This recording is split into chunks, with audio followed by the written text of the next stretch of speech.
Olá pessoal, tudo bem?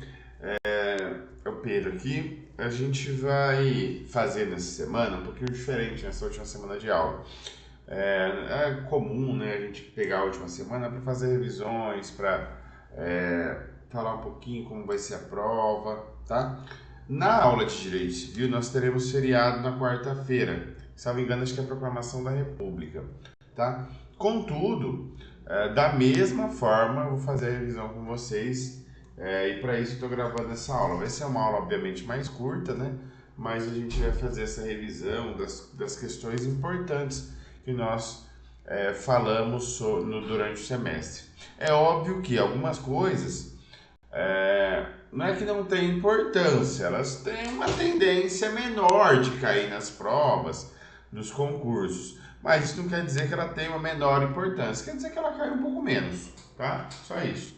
Então, quanto a isso, a gente vai tratar de umas 6, 7 aulas, talvez, se nós tivermos durante o semestre. Vamos tratar de algumas que foram mais importantes, que caem mais nos concursos, caem mais no AB, são cobradas mais de vocês e também, da mesma forma, será cobrada mais na prova, tá? Bem, o nosso material, o material da prova, né, ele vai começar aqui em direitos da personalidade, né? Lembre-se de várias vezes que nós falamos sobre os direitos da personalidade, né? As suas características. Esse material eu vou estar mandando junto com o link desse vídeo, tá? Todo o material de civil e todo o material de constitucional que nós teremos como revisão. Então eu vou mandar o link do YouTube e vou mandar também todo esse material para vocês, tá? Começa aqui. Então nós temos algumas características que são pertencentes aos direitos da personalidade, né? Ilustrados lá pela Constituição Federal. Lembre-se das 3 gerações de liberdade: direito de rico, né? O direito de propriedade privada, tá? Que foi garantido na primeira era dos direitos. Na segunda, o princípio da igualdade. O pobre falava assim: olha, tudo bem, eu tenho direito à propriedade privada, né? Cara, mas eu não consigo comer, cara, eu não consigo botar meu filho na escola. E aí? Portanto, foi necessário esse direito à igualdade, né? O direito a escola pública de qualidade, direito ao lazer, os direitos sociais, né, em si. E por último, os direitos de maconheiro, os direitos de fraternidade, que são os direitos que o maconheiro quer. Ele quer uma natureza estável, quer que o ser humano pare de poluir, quer que o rio seja para todos, quer que o sol seja para todos, quer que as árvores sejam para todos. Esse é o direito de terceira geração, tá?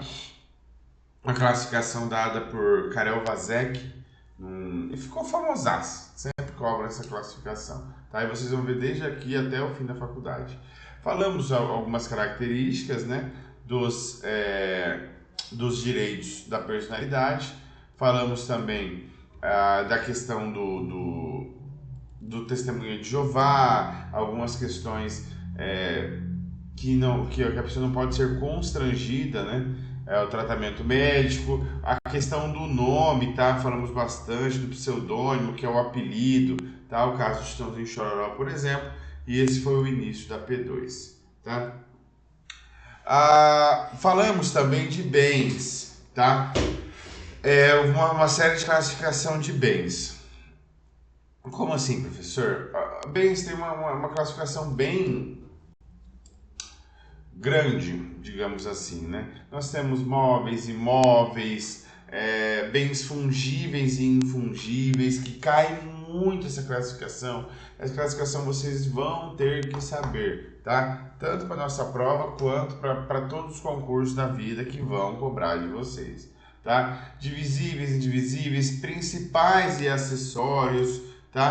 Consumíveis e inconsumíveis, sendo bem sincero, mais lá do CDC, tá? Que vocês vão utilizar. Mas pode ser que caia em alguma prova que vocês fizerem. Mas vocês vão rever isso aqui lá no Código de Defesa do Consumidor, tá? Quando vocês tiverem nessa aula, provavelmente calinhe. Dos bens acessórios, produtos, furtos, pertences, benfeitorias. Gente, assim como nas questões que eu dei para vocês, que tá aqui, cai muito, tá? Ó, a primeira prova já é uma técnica judiciária ou administrativa desse ano do Norte do Sergipe. E caiu uma questão sobre frutos, benfeitorias úteis, benfeitorias voluptuárias. Cai muito, gente, muito, muito, muito, muito. Não deixem de ler isso aqui antes da prova, tá? Benfeitorias necessárias, úteis e voluptuárias, isso vocês têm que saber. É o tipo de questão assim que daqui a 5 anos numa OAB, daqui a 5 anos numa curso que vocês querem fazer, vai cair. É certeza. Desde que eu tô na graduação, cai isso daqui, direto, e não tem o que fazer, cai mesmo, tá? Bens públicos e particulares, isso aqui vocês vão rever bastante em direito administrativo lá na frente, a gente deu só uma brechinha, e obviamente o bem de família, né? Cuidado com as hipóteses de impenhorabilidade do bem de família, porque, sobre regra, o bem de família ele é impenhorável, ponto. Desde que seja o meu único bem, né, seja do valor razoável, etc e tal, tá? Agora, em algumas hipóteses eu tenho as exceções, tá? Lá do artigo 3º, que tá aqui embaixo, ó, da impenhorabilidade, tá? Acho que vocês estão conseguindo ver aqui, ó, da impenhorabilidade. Tá lá na lei 8.009, tá? Como que eu faço, professor? Eu venho aqui, ó, 8.009, coloco e abro. Essa aqui vai ser a lei que dispõe sobre a impenhorabilidade do bem de família. Cuidado com as exceções, tá? A gente falou na aula, credor de pensão alimentícia, cobrança de IPTU, tá? Hipoteca, que é uma garantia real, a gente vai ver lá na frente. Por ser adquirido por produto de crime, então o cara vendeu muita droga, comprou aquela casa, a única casa dele, não pode tirar dele. Pode sim, tá? Desde que fique comprovado, obviamente, né? Que trata-se de produto de crime, tá? Então tem uma série de circunstâncias, a questão de fiança concedida em contrato de locação, tá? Também. Então tem várias hipóteses aqui e também interpretações dessa hipótese, tá? Por exemplo, a gente falou da taxa de condomínio, tá? Que se encaixa aqui, ó, cobrança de imposto predial ou territorial ou taxa de contribuição em função do imóvel familiar, tá? Nessa questão aqui também tem a questão do condomínio também, tá? As taxas condominiais. Eu sou obrigado a pagar. Se o condomínio executar, eu não posso falar que é bem de família. Por quê? Se eu quero ver um condomínio, eu preciso pagar o condomínio. Ponto. Tá?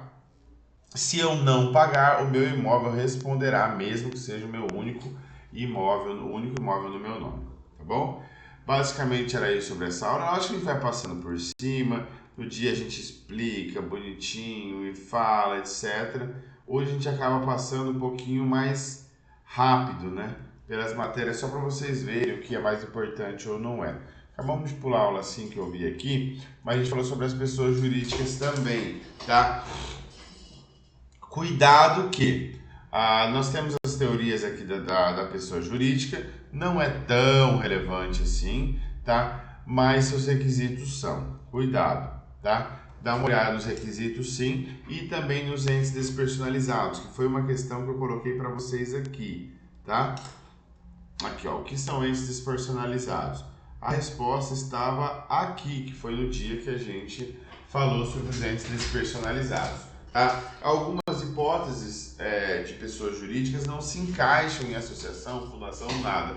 E sobre regras, elas são temporárias. Tá? A massa falida é temporário, herança jacente vacante é temporário, espólio é temporário, só o condomínio que, sobre regra, ele também pode ser temporário. Por quê? Esse condomínio aqui não é o condomínio edilício que nós falamos, né? Que é o prédio que a pessoa vai lá e paga uma taxa. É o condomínio de porcentagens de imóveis. Como assim, professor? Meu pai deixou uma casa e eu e meu irmão a gente quer alugar a casa. O que a gente faz? A gente fica cada um com 50% da casa. Isso quer dizer que a gente tem que quebrar a casa no meio? Não. Isso quer dizer que a gente tem que dividir dois banheiros para um, dois banheiros para outro, Não. Isso quer dizer que cada um de vocês tem 50% da casa, do imóvel todo, tá? Se vocês forem alugar por 2.000, é 1.000 para cada um, tá? Mas isso não quer dizer que vocês podem quebrar a casa no meio e ficar com 50% de cada um, tá? vocês são donos de metade da casa, tá? É a mesma coisa, por exemplo, eu sou dono de metade daquela empresa. Quer dizer que você vai quebrar a empresa no meio para pegar a sua metade, se você quiser tudo? Não, tá? Você é dono de uma porcentagem do todo, beleza?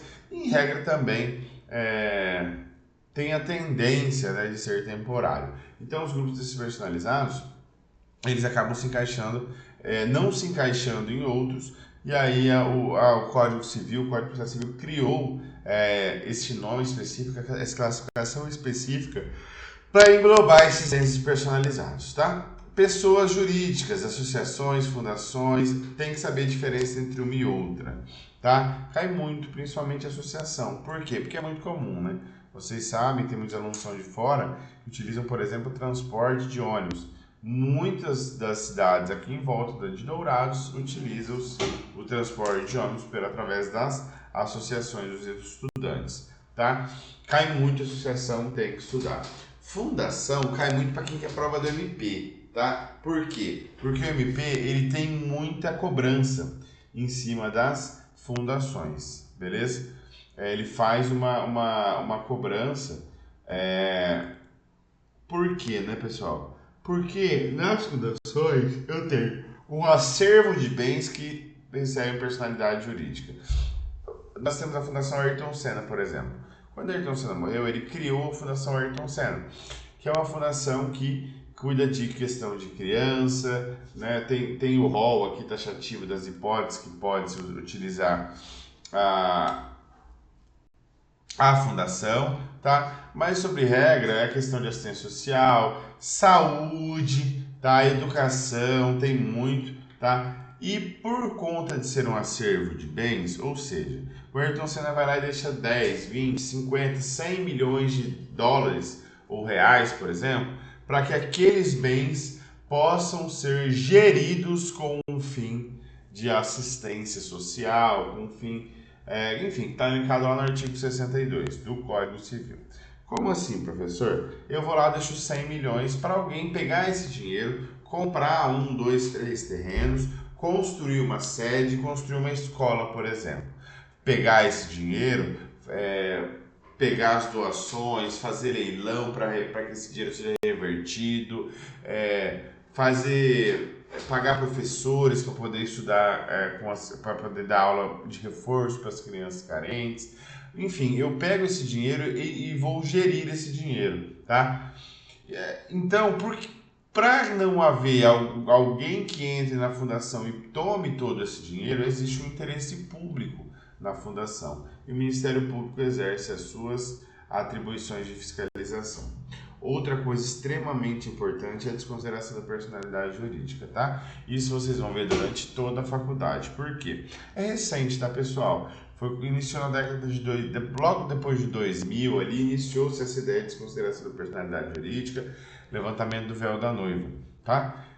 A gente falou na sala de aula, mas nós temos duas aplicações de teoria maior e teoria menor. Teoria maior, que é aplicada no Código Civil, eu preciso, é obrigatório eu demonstrar um abuso da personalidade, que pode ser caracterizado pelo desvio de finalidade ou pela confusão patrimonial, tá? Cuidado, porque ele sempre... a teoria maior é isso. A teoria menor não. Quando eu falo de CDC ou quando eu falo, por exemplo, de questão trabalhista, eu preciso demonstrar que o sujeito me deve. Eu não preciso demonstrar abuso da personalidade jurídica caracterizado pelo desvio de finalidade ou pela confusão patrimonial. A única coisa que eu preciso comprovar é que o cara me deve. Se ele ou a empresa vai pagar, tanto faz. Se a empresa não tiver dinheiro, o cara que paga. Tá? Nas questões de CDC e questão trabalhista também. Tá? Falamos de consideração inversa, é bom vocês saberem. Por quê, pessoal? Quando a gente fala no geral da desconsideração da personalidade, é porque vai cair. Tá? Não só na nossa prova, mas o resto da vida vocês vão ver isso daqui. Tá? O resto da vida no direito. Tá? E esses detalhes de consideração inversa pode ser que caia em uma alternativa, caia em outra, mas não são tão comuns. Tá? Por isso que a gente bate nas questões mais comuns, né, que caem nas provas. Extinção da personalidade também não tem uma grande relevância nas provas. Pode cair? Pode, mas não tem uma grande relevância, tá? Negócio jurídico. Já estava aberto aqui. Negócio jurídico, nós falamos de alguns bem importantes, né? Fatos naturais ou fatos humanos, fatos naturais decorrentes da natureza, fatos humanos decorrentes dos humanos. Cuidado nessas classificações aqui, tá? Ato jurídico em sentido estrito. O que é um ato jurídico em sentido estrito? Alguns atos jurídicos, né? Eu tenho um negócio jurídico, aquele que a gente negocia. Quanto você quer no seu carro? Você fala 30 mil. Eu falo, não, aí tá, não, 28, cara. E 2 pacotes de bala? Eu posso negociar. Você vende por quanto você quiser. Você tem uma referência de preço, óbvio que é o que vale o patrimônio, mas você negocia por quanto você quiser, amigão. Quer vender por 2 mil? Vende. 100? Vende. Então nós temos uma referência de valor. Mas no negócio jurídico, já, eu tenho como optar por uma questão, negar outra questão, tá? Eu tenho como fazer esse tipo de situação. No ato jurídico em sentido estrito, eu não tenho como escolher. Ou eu aceito tudo, ou eu não aceito. Ou eu pego tudo, ou eu não pego. Qual o exemplo, por exemplo? Boa, qual o exemplo, por exemplo? Qual que é o exemplo que traz a doutrina aqui? Quando eu falo, por exemplo, de paternidade. Eu tenho, obviamente, a paternidade. Quando eu decido ser pai de uma criança, e obviamente nós temos a paternidade biológica, né? Que essa é mais comum. A pessoa vai lá e registra o seu filho, etc e tal.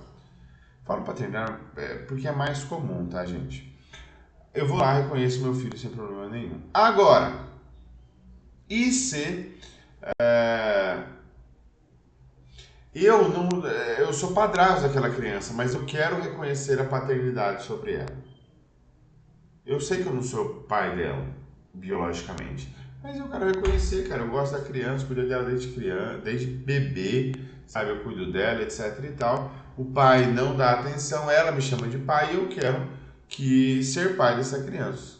O que eu faço? Eu vou lá e posso registrar uma paternidade socioafetiva sem problema nenhum, tá? Falamos disso no primeiro bimestre. Eu posso chegar na mãe, na criança, no cartorário, no juiz e falar assim, ó, eu quero reconhecer a paternidade socioafetiva. Só que se eu terminar com ela, com a mãe, eu não quero pagar a pensão não, tá? Eu quero reconhecer a paternidade socioafetiva, eu até pago pensão, mas ela não vai ter direito à herança não, tá? Não tem como. Ou eu reconheço os atos jurídicos que a lei traz, ou eu não reconheço. Bom, é como se fosse, o tio Monteiro falava assim, era como se fosse eu pegasse um livro, tá? Vou pegar o direito civil aqui, ó. Eu pego um livro, esse é o livro de direito civil que a gente usa para preparar as aulas, tá? Do Carlos Alberto Gonçalves, um dos mais fáceis e didáticos, foi o que eu indiquei para vocês, tá? Aqui, ó. É muito bom esse livro. Esse aqui é 2022, tá? Não teve grandes mudanças do ano passado para cá, tá? Bem, voltando. O ato jurídico, eu pego o livro e coloco na cabeça do cara.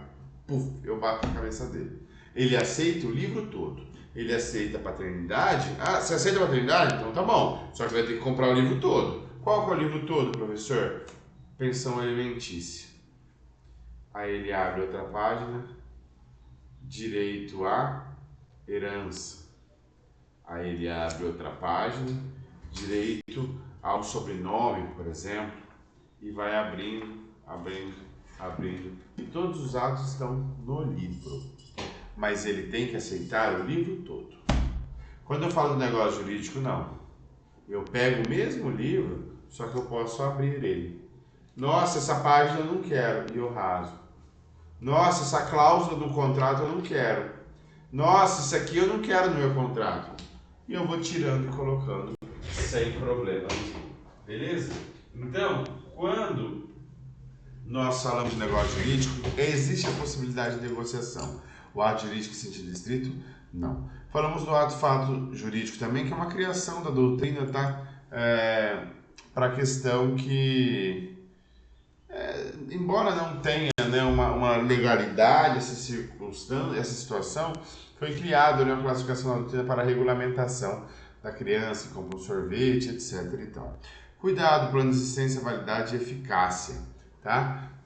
São classificações doutrinárias mais chatinhas: existência, declaração de vontade, finalidade negocial e idoneidade do objeto. Não cai muito no geral, tá? Mas às vezes pode cair sim. Quando o professor prova de magistratura, de Ministério Público, eles querem pegar o, sabe? E aí eles cobram por vezes sim, tá? Requisito de validade, cuidado quando confundir os requisitos de validade com o requisito de existência, tá? Existência, declaração de vontade, finalidade negocial e idoneidade do objeto. Na declaração no requisito de validade, agente capaz, objeto lícito, possível, determinado ou determinável. Lembra do determinável da questão das plantas, de eu vender meu soja na folha, igual falam, tá? E a forma prescrita ou não proibida em lei, tá? Aí tem as explicações, o material ele vai estar todo para vocês aqui. É óbvio que o meu material, né, gente, não tem todas as explicações que a gente dá na sala de aula. A gente pega um resumo aqui de 5 minutos para vocês lembrarem o que a gente falou, etc e tal, tá? Mas, obviamente, quando a gente fala de pacta sunt servanda, tem toda a explicação de pacta sunt servanda. É óbvio que a graduação ela não vai voltar para você. Você vai ter uma aula de pacta sunt servanda, talvez numa outra matéria vai ter também, e acabou. Daqui a 5 anos você vai ter que relembrar ou ler alguma coisa e falar, eu lembro do professor falando isso daqui. E lembrar das situações, né? Você não vai ter mais tempo de assistir a aula, sentar, ter 1h30 falando sobre aquele tema em específico, tá? E os requisitos de validade aqui, tá? Que a gente falou. Que sempre no final eu volto um pouquinho, né? Da representação a gente falou também. Condições, termos e encargos, tá? Condição, acontecimento futuro incerto, que depende da eficácia do negócio jurídico. Condição é o acontecimento futuro e incerto. Aí temos as classificações da condição, beleza? Beleza. Nós temos também o encargo e modo, né? O encargo ou modo, que o encargo é quando eu falo assim, olha, eu quero deixar uma casa para você, mas você vai ter que cuidar do meu cachorro até ele morrer. Eu te dou um encargo para que posteriormente você tenha um bônus, tá? Um bônus. A condição, que é o primeiro, é um acontecimento futuro e incerto, tá? Então, por exemplo, eu falo, eu vou te dar um carro se, não sei, eu vou te dar um carro se chover amanhã. É futuro? É incerto? É. Praticamente é previsão. Previsão é previsão. Não tem como saber se vai ou não vai acontecer, tá? Aí tem as classificaçõezinhas, casual, potestativa, tá? Tem várias classificaçõezinhas aqui, tá?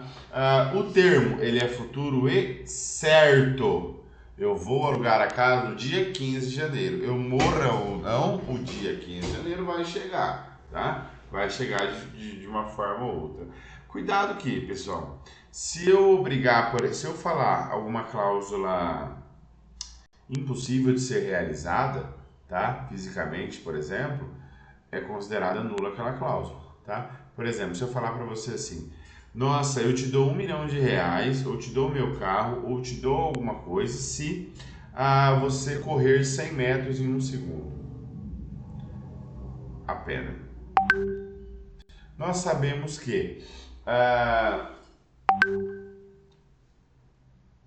o ser humano mais rápido, acho que é o Usain Bolt, né? Que correu 9 ponto alguma coisa segundos 100 metros. Se eu falar para você, nossa, eu te dou um carro se você correr 1 quilômetro em 20 segundos. Hahaha, e dá risada. Se a cláusula for considerada nula fisicamente, né? Existe uma possibilidade de o juiz entender que essa cláusula é nula. Por quê? Porque ela não pode ser realizada. É impossível ser realizada. Então o juiz declara essa cláusula nula e o sujeito tem que dar o objeto para o outro, tá?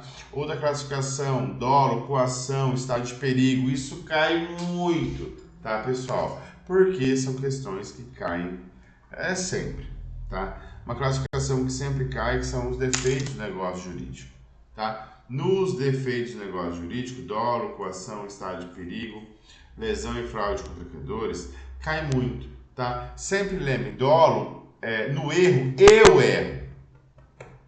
No dolo, o sujeito que me faz errar, através da astúcia, através da enganação. É o 171, sabe? Aquele cara que é um 171. Ele.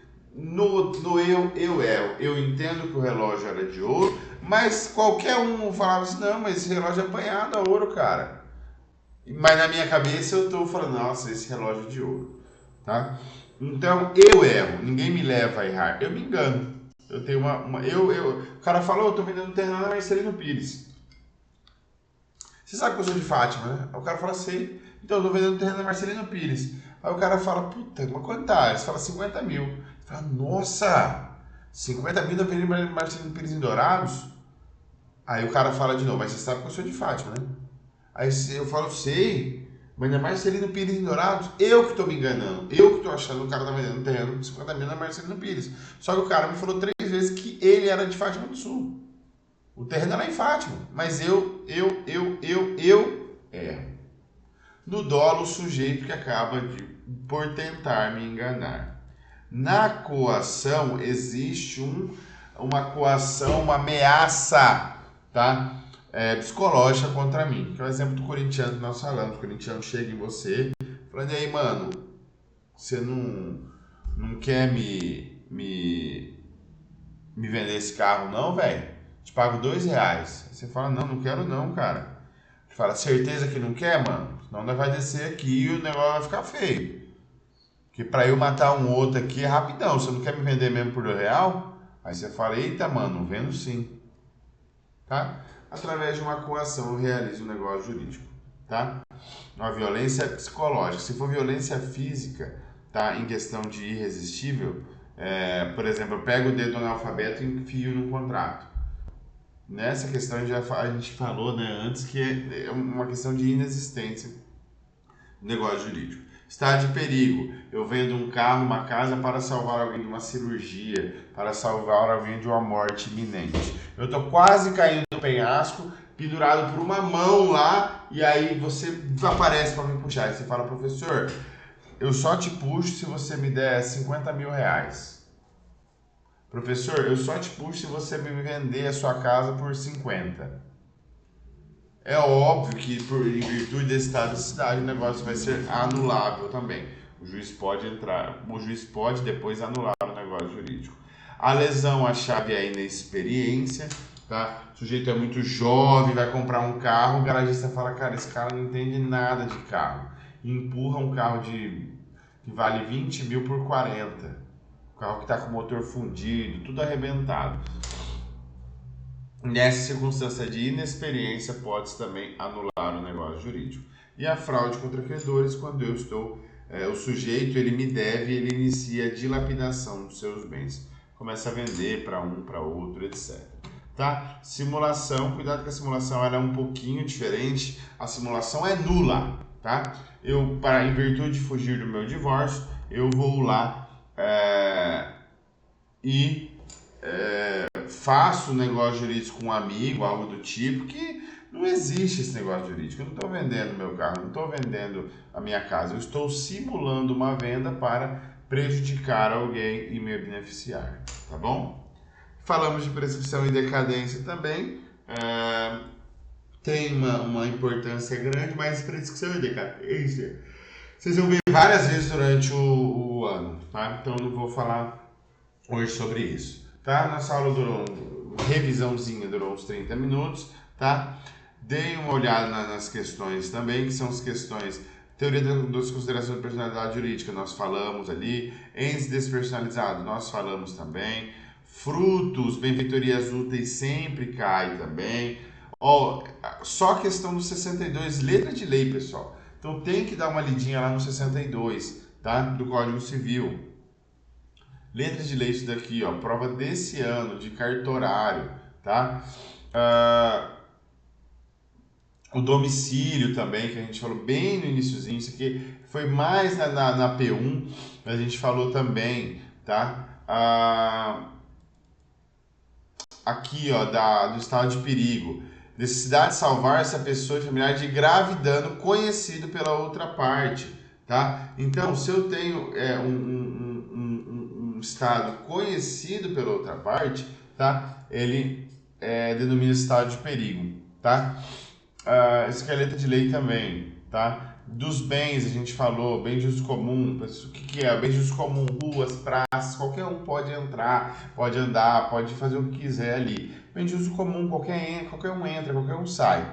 Bem de uso especial não é bem assim. O bem de uso especial, eu tenho uma afetação de pública ali, tá? Contudo, não é qualquer um que pode entrar lá. Fórum, hospitais públicos, tá? Tem locais que eu não posso entrar lá dentro, mas ele está afetado ao uso público, tá bom?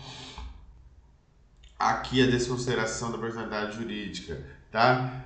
Eles colocam vários nomes para poder te enganar, para poder te confundir, mas a teoria maior do Código Civil, tá? Se for o CDC, por exemplo, que é o Código de Defesa do Consumidor, teoria menor. As pertences, lembra que eu falei de novo que caem muito, tá? Bens públicos de uso comum, aeroporto, fala vários aqui. Bem público de uso comum, eu posso entrar, você pode entrar, qualquer um aqui pode entrar.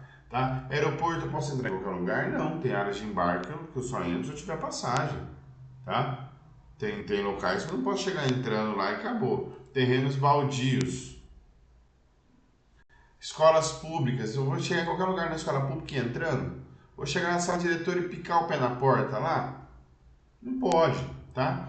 Estradas, aí qualquer um entra nas estradas. Fala, professor, mas e se for pedagiada?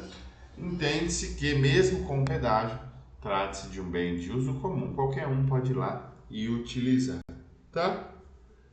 Mas o geral foi isso. Desconsideração da personalidade jurídica de novo e a questão dos ausentes, tá? Das benfeitorias, olha, cai bastante. Então, cai, tá? O que eu falei para você é o que cai bastante.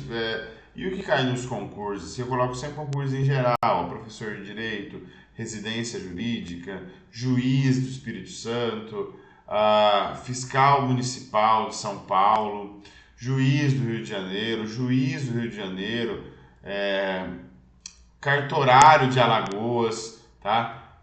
Procurador de São Paulo, lá do Morungaba, tá? Analista do IDR, que é IDR, não sei, mas é lá do Rio de Janeiro, analista jurídico, deve ser alguma instituição estadual do Rio de Janeiro, eu não conheço. Tribunal de Justiça do Amazonas, tá? De cartorário também. Então são questões. E aqui um técnico de judiciário de área administrativa. São provas que caem em tudo. Tem concurso de juiz, tem concurso mais fáceis, mais difíceis, tá? Mas sempre caem essas matérias. É óbvio que uma classificação ou outra mais específica, igual eu falei, desconsideração inversa. Pode cair? Pode, numa prova de magistratura, numa prova de MP, numa prova oral, pode cair para vocês. Mas não é tão comum eles cobrarem esse tipo de coisa. O mais comum eles consideraram geralzão. O que é essa consideração? Teoria maior, menor. Ponto. 70%, 80% da prova vai cair isso. 10%, 20% da prova vai cair algo mais específico, algo mais dificilzinho, algo mais que vai exigir mais de vocês, tá? Nós não teremos aula nessa sexta, tá bom? Eu vou gravar toda a revisão de civil quanto a revisão de constitucional e vou mandar online para vocês. Estamos tendo a reforma na faculdade, se Deus quiser vai terminar até semana que vem e aí a gente vai conseguir fazer a prova sem problema nenhum na nossa sala, beleza? Professor, se não tiver terminado a reforma, o Rafa vai ter que estar vendo com os outros coordenadores. Se não tiver sala disponível, a gente vai ter que juntar às vezes com outras turmas, ou às vezes até com outros cursos, tá? Para fazer as provas. Mas eu creio que a maioria das salas já vão estar terminadas até a semana que vem, beleza? Bons estudos para vocês. Aproveitem essa semana, nós temos feriado, para vocês estudarem para as provas. dedica pelo menos umas 2, 3, 4 horas aí para dar uma revisada no material. Quem tiver mais tempo, estude mais tempo, tá? Para que vocês não fiquem de exame. Lembrando, fez a P2, passou, tô de férias. Não fez, o exame vai ser em dezembro, então vocês vão ficar até dezembro aqui estudando, beleza? Bons estudos e qualquer coisa a gente está à disposição, tá bom? Tchau, pessoal!